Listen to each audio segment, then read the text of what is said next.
right, books open to page 204. You had just 3 problems for homework last night, 8B, 10C, and D. And we're using a couple of formulas with our work here as we delve further into analytic geometry. Give me one of those 2 formulas we've been using in the last couple of lessons here. Quentin? M equals x1 plus x2 all over 2 and y1 plus y2 all over 2.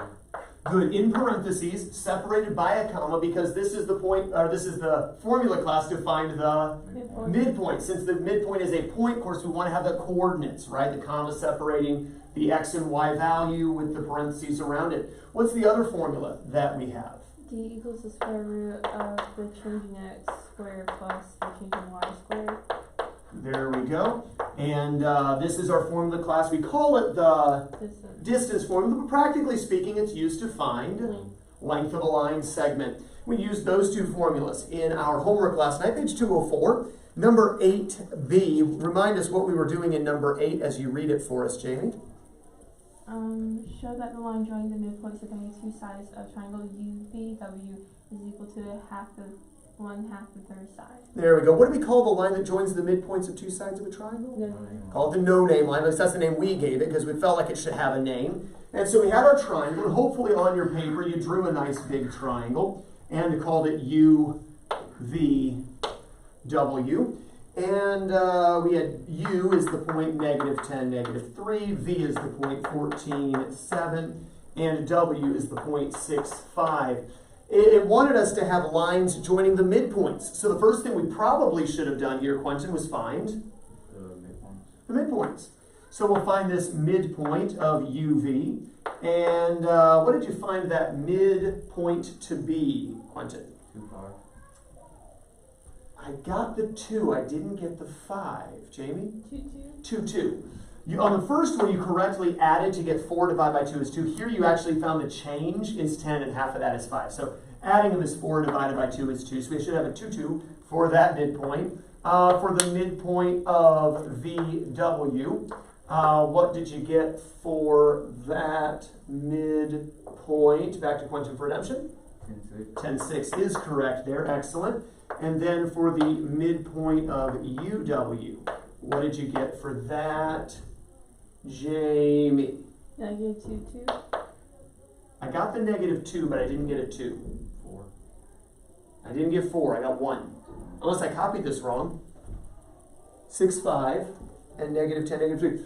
Here the change is 8, half is 4, but we're not finding change, we're actually adding them. So when you add this, you get 2, and then cut it in half, get 1. All right, so that unfortunately means some of our answers should have come out wrong, right? You should have, as you looked at these, you should have been, wait a second, that doesn't equal half the third side. Did you notice that? Or like mine were so close to it. They were close but not spot on if we missed this midpoint, okay? Should have had just 1 or 2 of them that was off. Well, one of my distances equals. Okay, so let's see what we've got here. Let's start with these 2 midpoints here. What is the length of this no-name line going to be as you recalculate it at your seats? Because I think both of you missed this midpoint, so you have to redo it to get. Square root of 89? I got a change of 12, squared is 144. I got a change of 5, squared is 25. 13, squared is 169. So 13 units is the length of that no-name line. And then for this line down here, need to get its length, and we will get... 26. I get the square root of 676, which is 26. If we're going from -10, 14, that's a change of 24. Squared is 576. Oh, here's a change of 10. I was finding the distance of the midpoint. Oh, so the whole thing. Whole line there. Yeah, it's 26. So notice this no-name line is half the third side. All right, let's go here with this no-name line. Let's find its distance or its length. And what do we end up with here? Square root of 89? No. Square root of 80? I got square root of 80, which 16 times 5, 4 square root of 5? Mm-hmm. Okay, then let's find the length of this side here. And we will, wait for me just a second, 256, 64, 320, square root of 320? And that's 320. 5 times 64, 8 squared 5. And sure enough, this is half of that third side. All right, and now let's take the last no-name line and the school spirit here. Blue and gold. Wrong shade of blue, wrong shade of gold, whatever. All right, let's go and find the length of this no-name line now. Square root of 17. That's not going to reduce. And then let's find the length of VW. Das Auto? Yeah. All right, and this length. Yeah, I got square root of 68, which factors 4 times 17, or 2 times the square root of 17. And of course, square root of 17 is half of 2 square root of 17. So there we go. All right, this is what we should have had for our numbers. Again, if you messed up a midpoint, it was no hope, right? You had to get the midpoints correct. But I think we at least got, you had to have at least 2 correct midpoints to get anything though. I think you missed 2 of them, so everything was messed up. I missed one of them in like the lengths. Right, the one is going to mess up 2 different lengths then. So the only no-name line you would have had correct is the 2 midpoints, which I think you have these 2 correct. So this is the only ones you could have gotten correct. There. Now, the other lengths, like the 26, you still could have gotten, like the lengths of the sides, you could have gotten correct, but you would have missed the length of the no-name line, that's half of it. All right, questions? All right, let's go and move on to number 10. And number 10, we did 2 of them. We did C and D. And what was the goal of number 10, Quentin? Show that triangle ABC is a right triangle. I'm trying to show we have a right triangle. And I asked in the last lesson, let me shut that door. How do we show that a triangle is a right triangle mathematically, either of you? If its sides, the lengths of the sides, satisfy the Pythagorean theorem. So you did 10C and D. As we look at 10C, again, I can't put a right angle anywhere because I don't know where the right angles are going to end up being. But I do know that A is 4-1, B is, help? 6-2, and that C is 3-8. We like those points? All right. So just finding all the lengths of the sides, right? The length of AB is 5. the length of BC is, I'm not coming up with that. Help. 36, 45. Square root of 45? Yes. So 3 square root of 5. I'm actually going to leave square root of 45. I'm not going to reduce it down. And then AC is square root of 50. Again, I'm not going to reduce that down. Now, obviously, which is the biggest side? AC is considerably bigger. So if it's a right triangle, then this would be the right angle, this would be the hypotenuse. If we square this, 50, does it equal the square of this plus the square of that? Then it's a right triangle. Does that make sense? Do we have those lengths? All right, and then for, let's just do letter D orally here. Should have found the length of AB to be what? You could have said 2 square root of 17. I'd rather leave square root of 68 because I'm going to square everything in the Pythagorean theorem anyway. For BC, and then AC. So which ones would have to be the hypotenuse if this were a right triangle? BC, square root of 85. Does the square root of 85 squared equal the square root of 68 squared plus the square root of 17 squared? Yes, it does. Right triangle. Questions on that? All right, drop down to number 12 now. Read the instructions for number 12, and then we'll do a few of these together. Jamie? Find the length of the chord formed by the intersections of the following pairs of equations, then graph the equations. All right, we're not going to graph the equations because we're lazy like that. Read those instructions again for me, Quentin. Find the length of the chord formed by the intersections of the following pairs of equations, then graph the equations. Find the length of the chord formed by the intersections of these pairs of equations. So what we see in letter A, of course, is a system of equations. The first equation, class, x squared plus y squared equals 25. That's going to be a ellipse. but a perfect ellipse, no distortion. So it's going to be perfectly round, or we call it a circle. Not wrong to say ellipse, but circle more specifically. And then 3x minus y equals 5. Of course, class, that's going to be a... Now, they tell me that I'm going to get intersection, and it says points of intersection. So I know this line and this circle should intersect at 2 points. When a line intersects a circle at 2 points, we call the line a secant. Do you remember that? And a portion of the secant is the portion joining the points of intersection. This is the chord. They want to know the length of the chord. Well, in order to find the length of a chord, I need a distance formula, but the distance formula means I need to know these 2 points of intersection. So at your seats, solve the system of equations. Building on what we did in our last section here.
I just realized they put sodium bicarbonate in the Great Value purified drinking water to enhance flavor.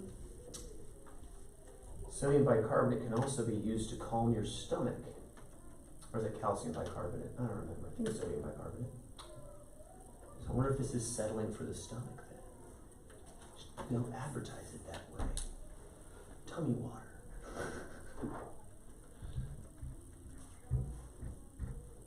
All right, check your algebra. I didn't finish the problem yet, but I did most of it here. Did we plug a 3x minus 5 in for y?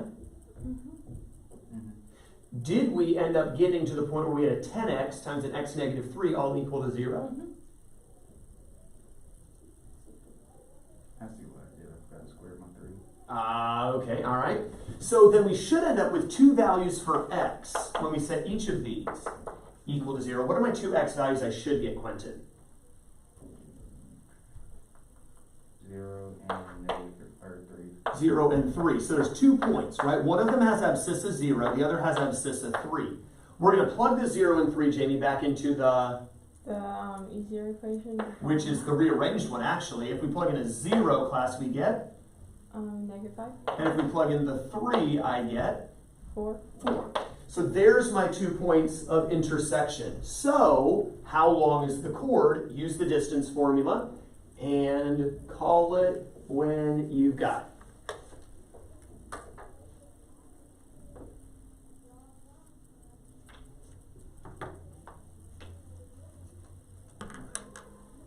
Square root of 90.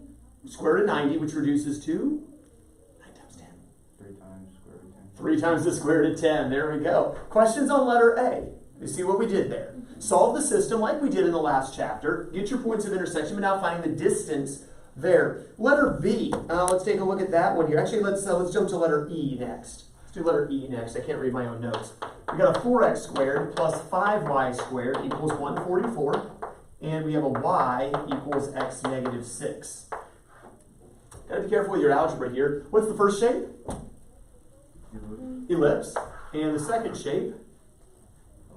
Straight line. Once again, you're still going to get 2 points of intersection. We can still refer to this as a chord, even though it's not in a circle. Okay, it joins 2 points of the curve together. So find the 2 points of intersection here. Be very careful with your algebra.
There's a lot of algebra in there.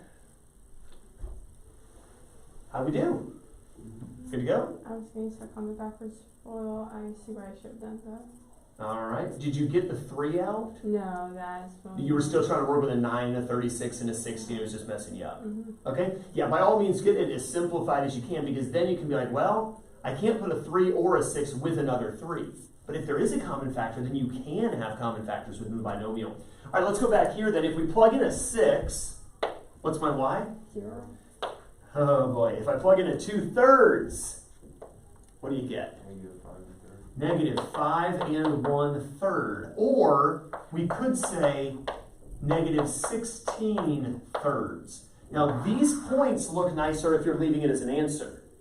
But if you're about to do math, this might be easier for you. Because now we need to find the length of the chord.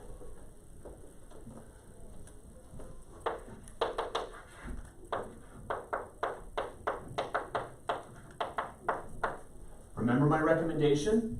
If you have fractions, make everything a fraction. How can I rewrite 0 so it is a fraction? 0 Or in this case, maybe 0 over 3. So maybe the 6, instead of 6 over 1, 18/3. Make sense? Mm-hmm. So what is the change in x? 16/3. Square it. 256 around. 256 ninths. And what's the change in y? 16/3 squared again, you're going to get, add that, you're going to get the square root of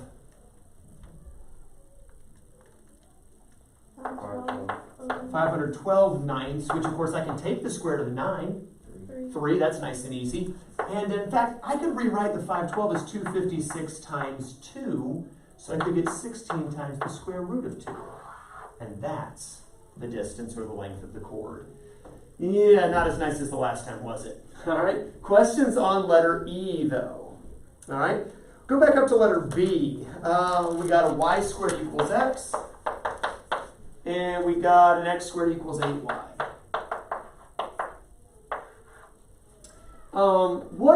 What shape do we have for the first one?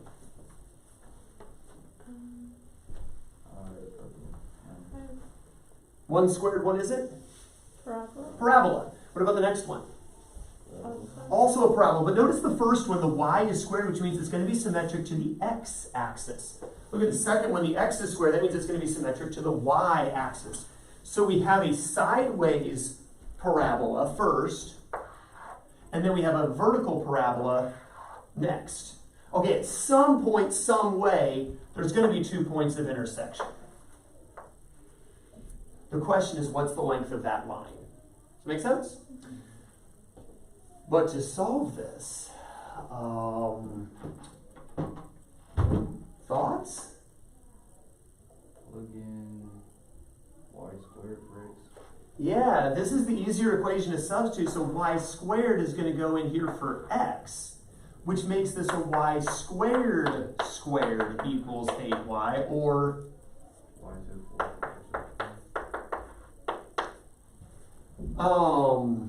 yeah, thoughts on this equation?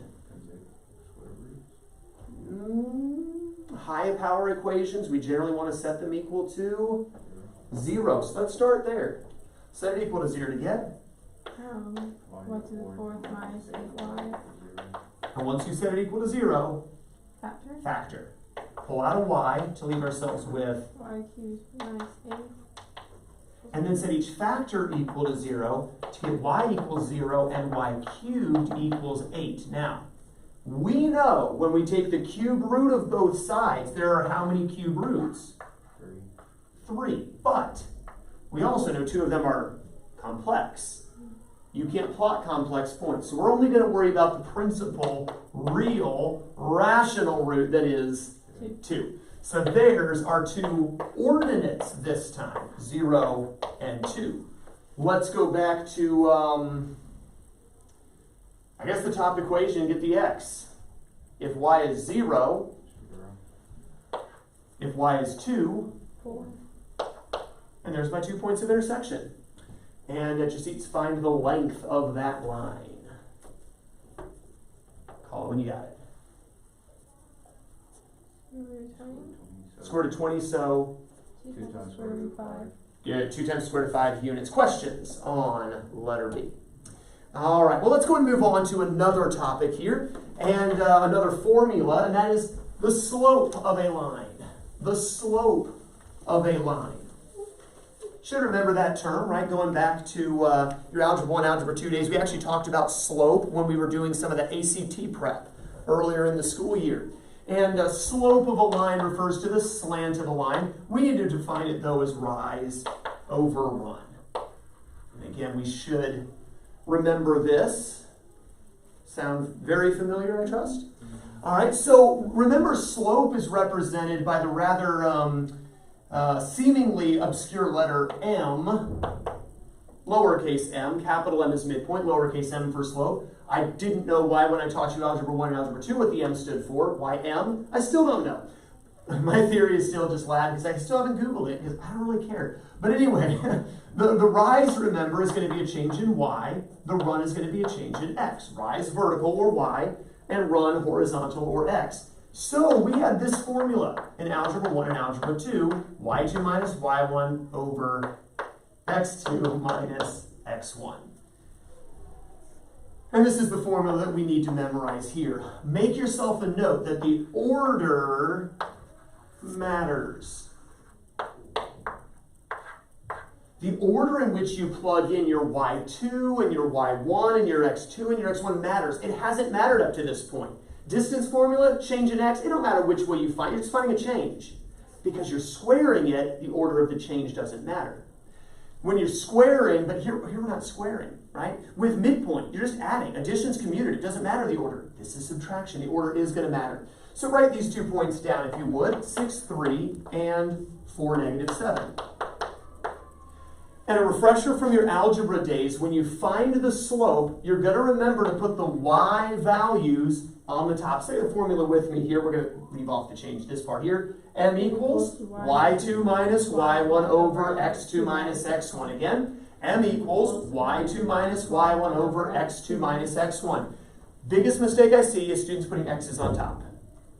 So easy to do. X then y, right? No, y over x. Rise over run. You could put either of your y values to start out. It doesn't matter. 3 or negative 7. Pick one. 3.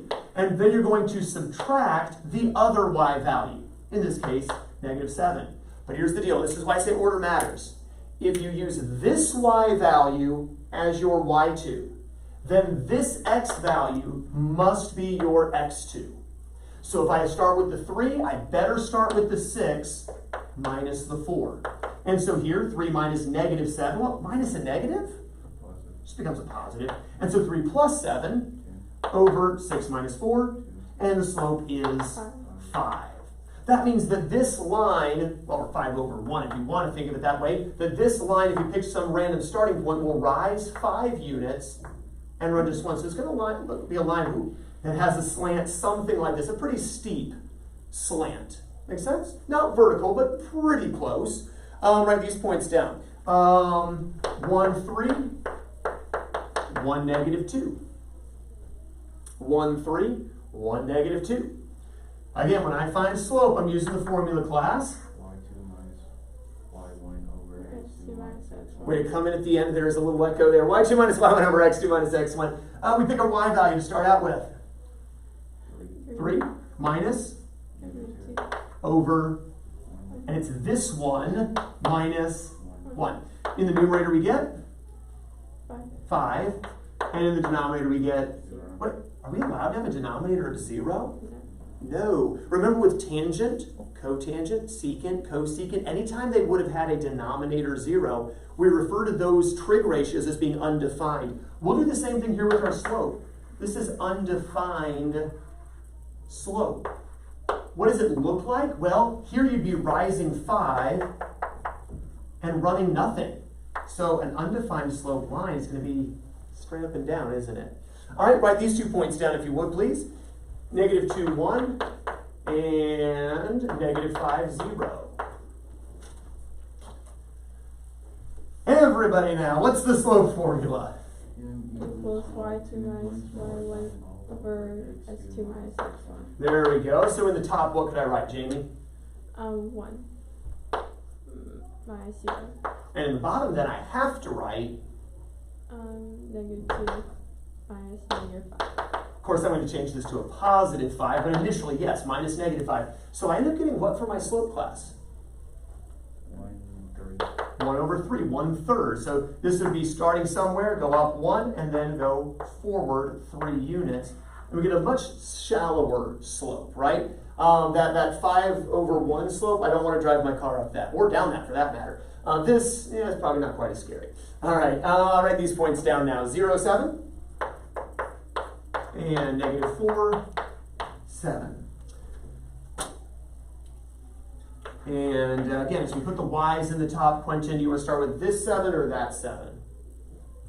The right 7.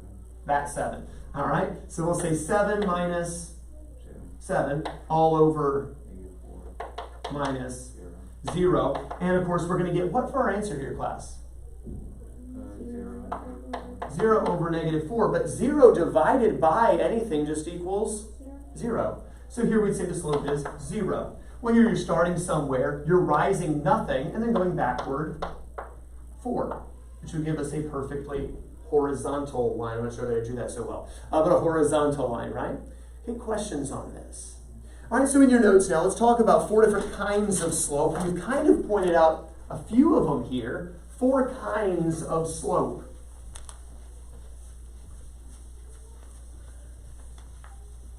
We had a couple lines just a moment ago that would rise, and they would run some, positively. Positive rise, positive run, positive over positive gives positive. And so a line that appears to be going upward has positive slope. Now there's an infinite number of positive slope lines, right? Any of these lines would be positive slope, right? They appear to be going upward.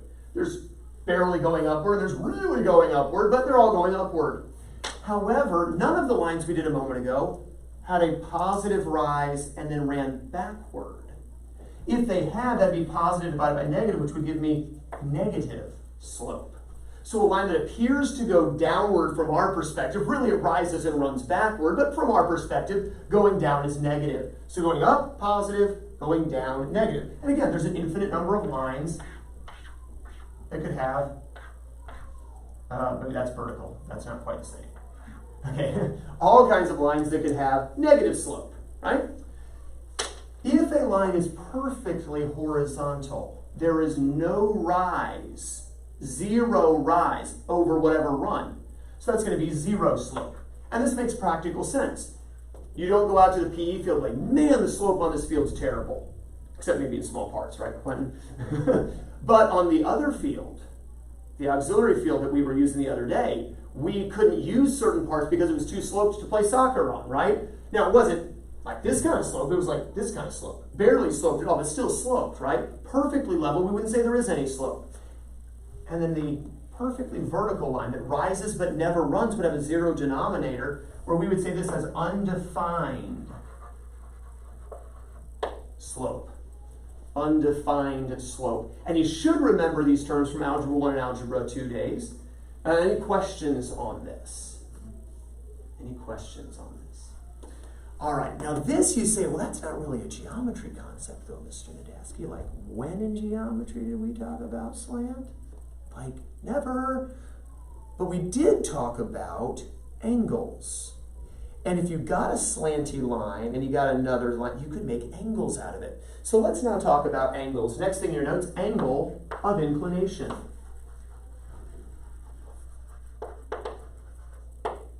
Now here we're not thinking of, I'm inclined to go to Culver's later and get me a Butterburger. Okay, not a kind of inclination, or man, I've really got an inclination to go somewhere. No, we're talking about incline, right? An incline or a slope, right? Well, the angle of inclination is defined as the angle formed by a line and the positive x-axis. The angle formed by a line and the positive x-axis. So for instance, we've got our Cartesian plane. if I have a line, now notice positive side of the x-axis. For instance, this line here, it doesn't actually touch the positive x-axis, does it? But this is the positive side, this is the negative. This angle right here is my angle of inclination. Does that make sense? We're going to represent the angle of inclination specifically with the Greek letter alpha. So M is slope, angle of inclination is alpha. Now think about our alpha for just a moment. If I were to pick a random point here, and I were to take this x-intercept here, and if I were to draw a line straight down, making kind of a reference triangle like we're accustomed to seeing, well, from this point to this point, there's a certain rise or change in y. There's also a certain run or change in x, isn't there? If I wanted to find the alpha, opposite, adjacent, opposite, adjacent, tangent. Sorry, which trig function, right? This is the hypotenuse, obviously, but opposite and adjacent, sorry, that was a vague question, that's my bad. If we have opposite and adjacent, we were to compare those, opposite to adjacent is the tangent. So we know that the tangent of alpha is going to equal the opposite, the change in y, over the adjacent, the change in x. Well, wait a second. What is change in y over change in x, class? That's slope. So in other words, then, we could say that the tangent of alpha is the slope. Or rather, take the arc tangent of both sides, that alpha equals the arc tangent of the slope. And there's your formula to find the angle of inclination of a line. Alpha equals the arc tangent of the slope. So slope is an Algebra 1, Algebra 2 concept. Now we're going to take geometry, the idea of angles, and what we learned from trig and algebra, put it all together. Now we can find the angle of inclination of a line. So alpha equals the arc tangent of the slope. Well, let's think about it. What if the line has 0 slope? What angle is that going to make with the x-axis? 0 degree angle. So if m equals 0, alpha equals 0 degrees. Make sure that's getting on the screen, okay? What if you had a positive slope line? Well, that would be anything a little bit bigger than, a little higher than horizontal, right? All the way up to the y-axis, if you will, all the way up to 90 degrees. Anywhere in there would be positive slope, right? What kind of angles would those be? Angles that are between 0 and 90? Acute angles, right? All acute angles are going to be formed by positive slopes. So we could say that alpha is between 0 and 90 degrees, or acute. So if the slope is positive, you have an acute angle between 0 and 90.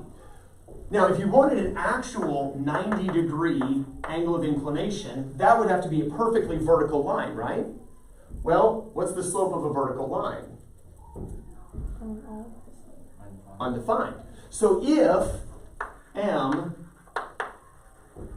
is undefined, then your alpha is going to be 90 degrees. Make sense? And then finally, any negative slope, right? Any negatively sloped line is going to have what kind of angle? An obtuse angle. So if m is negative, then alpha is going to be obtuse, meaning between 90 degrees and 180 degrees, or as Quentin put it, going to be an obtuse angle. You could say 0 to pi and pi to, or pi over 2 and then pi over 2 to pi. You could do those. You could use radians if you really wanted to. Those would work as well, certainly. I want you to make an observation then. Alpha could be 0, 0 to 90, 90, or 90 to 180. Anywhere in there. So what's the actual limitation on alpha? 0 to 180. It can be 0, it will never be 180, because if the line came all the way back flat, now you're back to that 0 slope thing, which is back to 0 degrees. So from 0 to 180, but not including 180. Make sure you put that down. But here's the problem. Go back in your mind to when we talked about our inverse trig functions right before Christmas.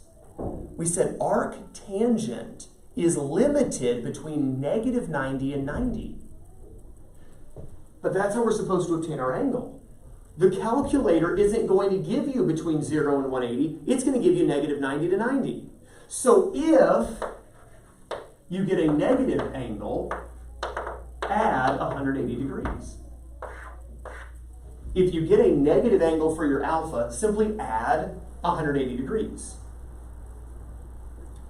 You can't get a negative angle. You also won't get a reflex angle. That's not going to happen, right? Angles only between 0 and 180. But your calculator spits out negative 90 to 90, so you add 180 if it gives you a negative angle. Make sense? Let's practice with these. Page 207. Page 207 in your textbooks. Take a look at numero trace. Number 3. All right, find the angle of inclination of the line with these slopes. Well, if it gives you the slope, how do you find the angle of inclination, class? Take the arctangent. So, take the arctangent on your calculator of letter A. There on number 3. Take the arctangent of 0.5. Make sure you're in degree mode, because I don't want radians. What do we get? 6.56. Blah, blah, blah. Tell you what, let's fix the calculator to 1 decimal place. And that way we just get tenths of a degree. And we'll say 26.6 degrees. Do we need help with the fix? Yes. Second, Yeah. and remember, do you see where the word fix is above the decimal? So second, fix 1. And it'll do the rounding for you. Remember, that fix will stay there until you turn the calculator off. Once you turn the calculator off, it's going to reset. All right, so letter B. What's the angle of inclination if the slope is negative 0.5? Well, initially, what does it give you? Negative 26.6. I say we can't get negative angles. They have to be between 0 and 180. What do we do? Add 180 to that negative angle to get 153.4. 153.4 degrees. How about if the slope is 1? What's the angle of inclination? 45. 45 degrees. And that makes sense, doesn't it? Perfect with a slope of rise 1, run 1, rise 1, run 1, rise 1, run 1. Right? It's just going to be a perfect 45, won't it? Let's see here. What about negative 1? Well, again, it's going to initially say negative 45, so we will, to get 135 degrees. What if the slope is 10? That's rising 10, running 1. Pretty steep line. 84.3, that's really close to that 90 degree angle, isn't it? What about negative 10? Negative 84.3. So, to get 95.7 degrees. That's a local ESPN affiliate here in town. All right, letter G, FM. All right, letter G. What if the slope is 1,000? You rise 1,000 and only run 1. I mean, that's really close to a vertical line, isn't it? What's the angle? 89.9. 89.9 degrees. What about negative 1,000? 90.1 degrees. Makes sense how to find the angle if you know the slope. Just take the arctangent, and if it's negative, add 180. What if though we knew the angle of inclination and we wanted to find the slope?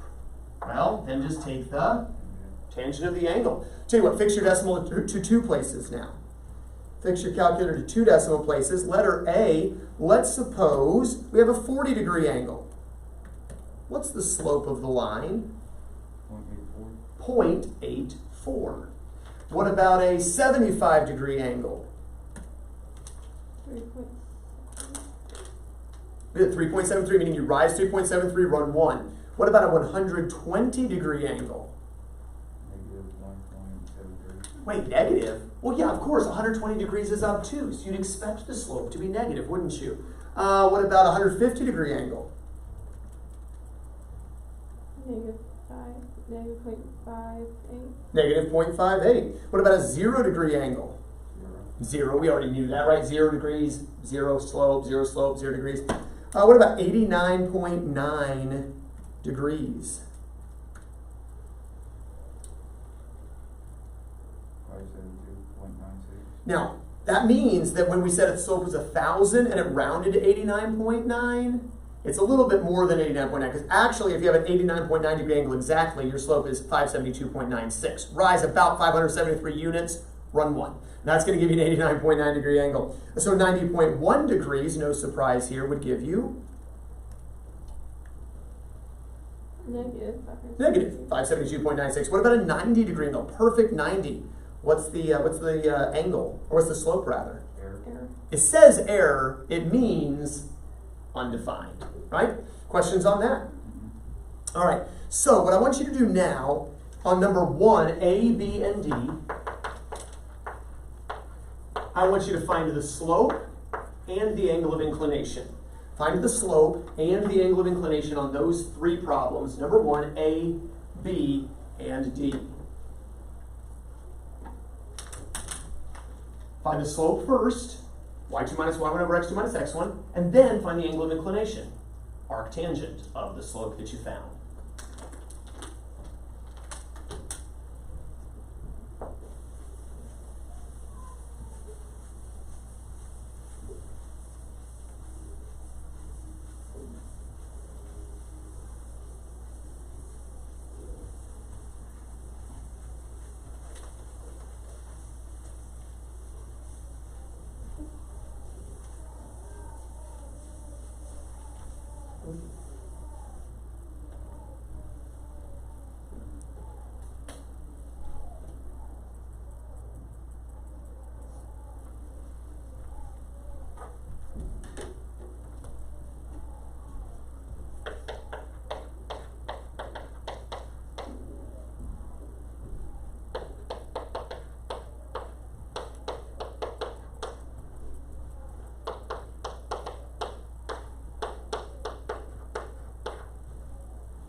Good to go on letter A.